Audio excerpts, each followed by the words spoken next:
Okay, I will tell you this unequivocally, without a doubt. I have missed this podcast so much. I've been out of it for a little bit. I haven't been on as much as I'd like to be.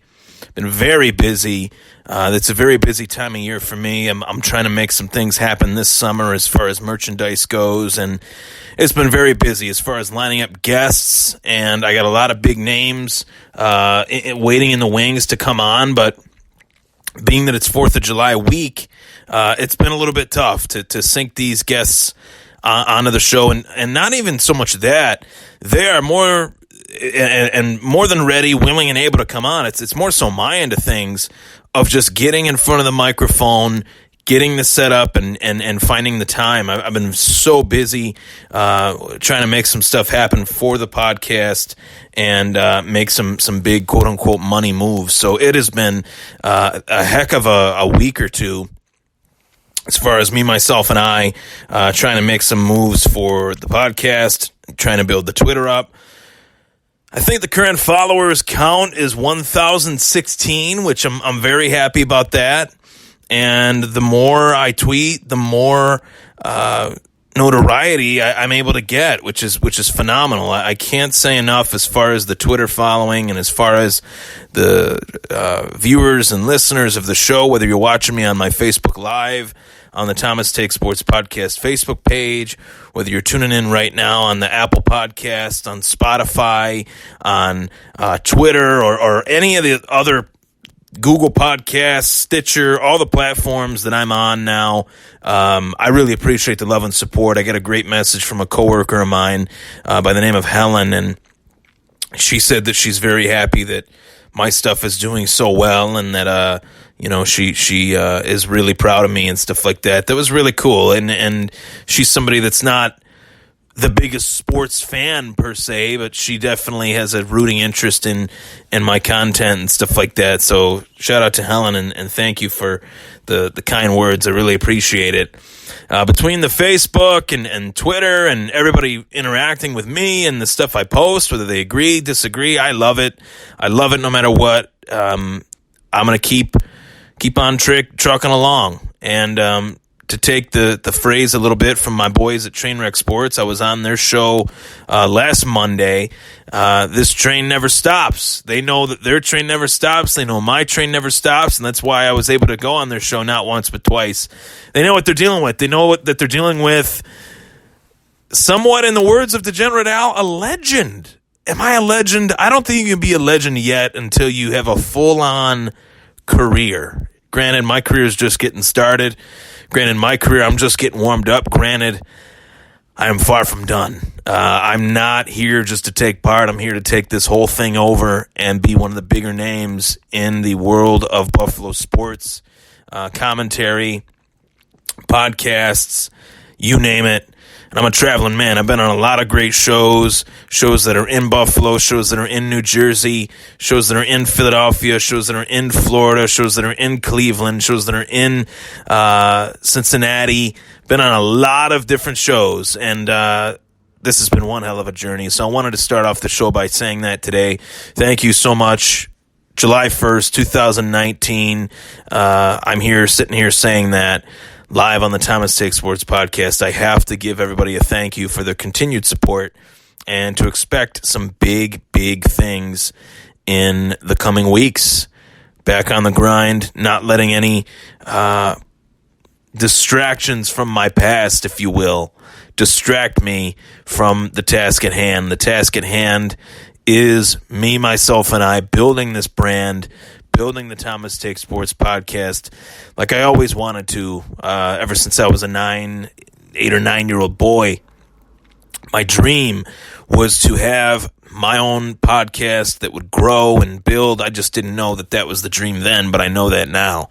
And can't help but get a little bit emotional thinking about it, because that dream was told by me to people that are no longer here. In spirit, though they are, and it's a true blessing to come from the walk of life that I've come from, and to be from Buffalo, to interact with the Buffalo sports fans, and consistently just hear positive reinforcement from them. And I really love these Bills fans. I love these Sabres fans. So with that being said, as I wipe my eyes off, get a little teary-eyed here, today was the first day of NHL free agency, the first day of the NHL free agency period, and the Buffalo Sabres, it's no secret, I was on the Trainwreck Sports Show last week, saw that, today was going to be the day. First day, free agency. We knew that going in. And as I talked with the guys on the show, I said in particular, specifically, that I think Jason Botterill, the Sabres general manager, is on the hot seat. I think he's on the hot seat. I think he's a guy that has made some moves that have not helped this team. And it's painfully obvious which ones those were. Obviously, the Ryan O'Reilly trade backfired heavily. I think the Evander Kane trade backfired heavily as well.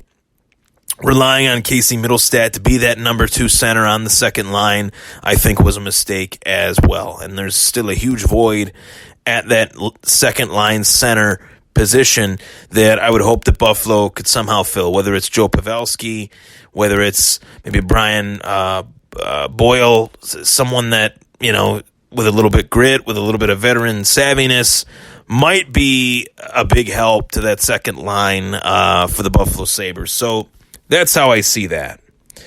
And, my expectations for both teams that I root for in Buffalo, the Bills and the Sabres, my expectations is if you know what needs you have on your roster, go out and make those additions. Seek out those players at those positions that you really need. And I think Jason Botterill did that today. Now, can I honestly say that I'm doing backflips and jumping over the moon and just overjoyed by the moves that he's made? No, I can't say that. I don't think any Sabres fan can say that they are fully, jumping for joy over these moves that the Sabres have made. Do I like the Jimmy Vesey trade? Of course. I think that's a great trade. I think that's a worthy trade. I think that's a player that has a lot of intangibles, especially with this young supporting cast around him. He's never played with a center like Jack Eichel before. He's never played on a line with Jeff Skinner before. I like the thought of that. Furthermore, I like the thought of him even playing with Casey Middlestat. I think that'd be a great pair right there with VC and Middlestat, maybe even Okposo on that line as well, that second line, if Buffalo can't fulfill their obligation or their promise that they will bring in more talent for the center position. Cousins, the draft choice, has a lot of work to do, a lot of beefing up to do. He's very thin, very young, in a kid's body, not fully grown yet, but I definitely think he could be a player within the next year or two that could make his impact on this team as well via the center position. So they do have some guys waiting in the wings. Evan Rodriguez was somebody that really stepped up last year, so shout out to him. But I think that VC was a great trade, and you got to really go back a couple years because with the whole VC thing, Nashville drafted Jimmy Vesey. Buffalo then said, hey, we're interested. We want him. Buffalo trades a 3rd-round pick for VC. Then he declares at the declaration day that he did not want the Sabres to retain his rights. So the Sabres didn't retain his rights. He became a free agent, and he signed with the New York Rangers. And then Buffalo sends a 3rd-round pick a couple years later to the Rangers for VC. And essentially that means that Buffalo, yes, traded 2 3rd-round picks for Jimmy Vesey. I know people out there will look at that and say, well, what the heck is going on, guys? Why would we trade 2 3rd-round picks for Jimmy Vesey? But the NHL draft is not the NFL draft. A 3rd-round pick in the NHL draft does not hold that much weight in comparison to the NFL draft. So it's just the way that things are structured within this league, the way things are just kind of crafted within this league. I'm not really too bent out of shape over the fact that Buffalo traded 2 3rd-round picks for Jimmy Vesey. I'm not too upset about that. But what I could say I'm upset about is the fact that Buffalo, for for as long as I've been around, my 27 years, they have had an inability to really attract some of these veteran players that are on the tail end of their career, but do they want to come to Buffalo? The answer is no, they don't. More oftentimes than not, they really don't. Really, you get the outliers, the veteran players that aren't really that great that decide to come here. Joe Pavelski still has some gas left in the tank. Does he want to use that gas that's left in his tank in Buffalo? That's a major question, and according to everything that I've read, Pavelski is not signed yet. And you have the teams around you, if you're the Buffalo Sabres, getting better. And here we are. The Dallas Stars signed Joe Pavelski today. I did not know that. I've been out of the loop. I haven't been home. So that sucks, because I would have liked to have had him in Buffalo. Granted, he's 34 years old. Granted, a little long in the tooth, but very, very pivotal as far as the success of the San Jose Sharks, and I would have really liked to have had him here. Meanwhile, the Sabres, and I'm not trying to, kick them while they're down, because I think they are down right now. Really, the only move that they made notable today was Jimmy Vesey. Yes, they did go out. They did trade for Colin Miller, which I thought was a really good trade, a really fair and easy trade to make, and one that was necessary because this defensive unit on the Buffalo Sabres needs a lot of work, and that's really been the dynamic that has been stated over and over again. So Jimmy Vesey comes in. He's the first acquisition. Then the Buffalo Sabres sign Andrew Hammond, who is referred to as the Hamburglar. Curtis Laser from the Calgary Flames, a young forward, a young centerman, a 1-year, $700,000 deal. And I think that's low risk, high reward, because this guy was highly touted coming into the league. Defenseman John Gilmore, also on a 1-year deal. So Hammond, Laser, and Gilmore all on 1-year deals. Forward Jean-Sebastien Dia was signed to a 2-year deal worth $700,000 per season. I think that, as Jason Botterill alluded to, maybe you have more of an opportunity to make this team better via trade than you would any other avenue. And I'll take a quote from Botterill right now. He said, quote, "We still think having cap space is something of an asset to our organization right now, and we'll continue to have conversations with different teams to see how that plays out. But to say I know exactly when it's going to heat up, it's a difficult thing to project." Quote, "I would never have guessed that we would have picked up a player like Jeff Skinner in the middle of summer last year, but I think it's important that way we stay in those dialogues throughout the league to see whenever that might materialize, whether it's later on this week, in a couple weeks, or in the start of September. In the meantime, the Sabres are now going to wait. Obviously, that's the assessment that I take from those quotes, that the Sabres are going to wait. They're going to see how the market plays out. They're going to see which team wants to unload some cap, and maybe Buffalo will be a team that's going to be willing to assume that said cap. And that's really the business of the National Hockey League. It's, you have to pay X amount of dollars to be within X amount of dollars. You have to take on some salary that you don't want to take on. You have to alleviate some salary onto other teams so that team can take on that said salary. But I find it very interesting, the signing of Andrew Hammond. Botterill's off-season quote-unquote to-do list included adding what he referred to as the number 3 goalie. And Andrew Hammond is a veteran goalie who can play in both Rochester and Buffalo, in my opinion. 31 years old, will serve as a backup to a player that I think will need no introduction in short order in Ukko-Pekka Luukkonen, who is slated to begin his pro career this season in Rochester. Luukkonen had hip surgery back in April, and his estimated recovery time was of 6 months. So to have a veteran guy like that, I think is crucial at this current time for the minor league system. And Hammond is a decent goalie, so that was fun to see. Curtis Laser, 24 years old. Last season, he spent the majority of the season with Calgary's AHL affiliate in Stockton, where he tallied 41 points in 57 contests and served as the alternate captain. Played in 246 NHL games in 5 seasons after being selected by Ottawa with the 17th overall pick in the 2013 NHL draft. So, a lot of potential here. And really where I see the potential is the fact that Laser can play both center and wing. The Sabres, probably more than any other team in the National Hockey League right now, need that two-way player ability from the players on this team. And Laser has that. He's played the penalty kill. He's well-versed for it as young a player as he is, so I look forward to seeing what he can do. John Gilmour signed a one-year deal as well, a $700,000 deal. Gilmour's 26.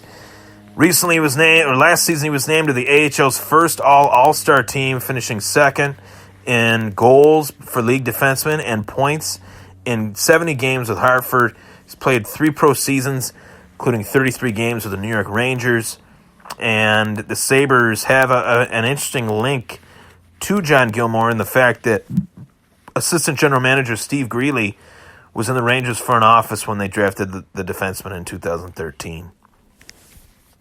Jason Botterill was saying that he was, quote, "What we like a lot about his game is certainly the threat with his big shot, but just his ability to skate, his ability to get up with the play. That's how we want to play defense, closing out guys, making sure they do have a lot of space out there."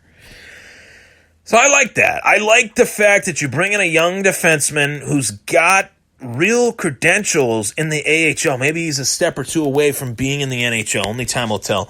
Jean-Sebastien Dia joined the Pittsburgh Penguins in their organization in 2014 when Botterill obviously worked there as an assistant manager. Consistent contributor to Scranton Wilkes-Barre, including a 50-point season in 2017-2018. Dia split last season between Pittsburgh and New Jersey, appearing in a career-high 23 NHL games, scored 6 points in those 3 contests. So these are 3 guys that I think can play fast. In Dia, in Vesey, Laser, and Gilmour. All 4 of these guys can play relatively quickly.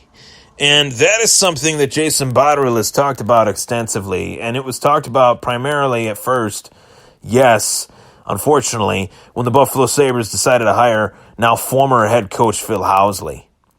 They talked about playing with a pace, this up-tempo, end-to-end style that I think was a dynamic of their offense and their defense that worked. It's just a matter of consistency. It's a matter of great coaching. It's a matter of leaving the lines alone when you do have that chemistry. And that's something that Phil Housley did not do well. So Ralph Kruger, shout out to Ralph Kruger, who I've really enjoyed as far as his speaking ability. I feel like he's been able to speak very, very well to the fans of the Buffalo Sabres, to the National Hockey League writers and reporters. He's presented himself very well here in this early honeymoon stage of him being the Buffalo Sabres head coach. Now, all that really matters right now for the time we're in, but a couple months down the road, October, when the season rolls around, you really need a coach to come in here and galvanize this talent that Buffalo has. It's talked about amongst all the major analysts, all the channels out there. Anything that you could find alludes to the talent that is on this Buffalo Bills roster. Jack Eichel, Jeff Skinner, Rasmus Dahlin, Casey Middlestat, Sam Reinhart. I have those guys as the Fab Five of the Buffalo Sabres, players that should never leave, never stop wearing the blue and gold. All these guys should be locked up, signed, sealed, and delivered, and Eichel and Skinner are. But what remains is Reinhart, Dahlin, and Middlestat. Those 3 players need to be locked up. Now, I know Middlestat is not ready quite yet to be the number 2 center, but my key words in that statement were quite yet. Middlestat's young. Dahlin is young. Reinhart, I think, is far better than what most people give him credit for. And I think that's due to the fact that we all look at Jack Eichel. We don't look at Sam Reinhart. Sam Reinhart does a lot of little things really, really well. He's mightily improved these last couple seasons since his rookie year, and his stock is most definitely trending upwards. So that's how I see that. And Ralph Krueger has to be the guy to galvanize this talent, and we hear that a lot. But a dynamic that I thought was very interesting that was talked about by former Sabres head coach Lindy Ruff is that they did offer him the job, but they went with Ralph Krueger by the time Lindy Ruff kind of mulled over whether he should take it or not and come back to Buffalo. Ralph Krueger was already brought in, and Lindy Ruff talked about that extensively on Sports Talk Saturday with Channel 2 News sports director Adam Bonini. So I look forward to seeing how Ralph Krueger can translate with these players. I like the way he speaks. I like the way he talks to the players and to the media, so should be really, really fun. But all in all, a day one day that I don't think was notable, but consistent. And that is the key. Maybe, just maybe, Jason Botterill learned a thing or two from Buffalo Bills general manager Brandon Beane. Brandon Beane went out this offseason for the Buffalo Bills. He didn't make the flashy moves. He didn't make the moves that would have people doing backflips, but he made the moves that were consistent, that showed a plan and showed a true attack on the lack of talent at certain positions within the roster. And I think that's what Jason Botterill did, and then some today. Day 2 tomorrow, we'll recap that as well here. I will recap that right here on the Thomas Take Sports Podcast for all of you.